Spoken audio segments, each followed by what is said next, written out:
Welcome to the weekly Bob Report. And this week in children's, teen, and adult classes, we'll be working on self-defense and forms. In our weapons program, we'll be working on long staff. In our Little Heroes 5 to 6 program, we'll be working on control and memory. And in Little Heroes 3 to 4 class, we'll be working on blocking and crawling. On Saturday, we have our Ladies Self-Defense class that is from 2:30 to 4:30. You can sign up online. We still have spaces, so please sign up.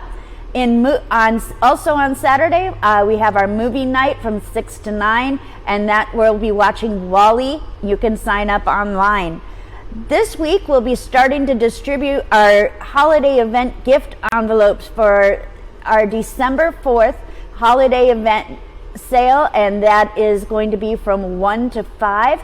You need to sign up on our schedule at the desk, please. And one last thing, December 9th, we're going to have our color belt testing, so get ready and get your stripes. Have a great week. We look forward to seeing you on the mat. Thank you.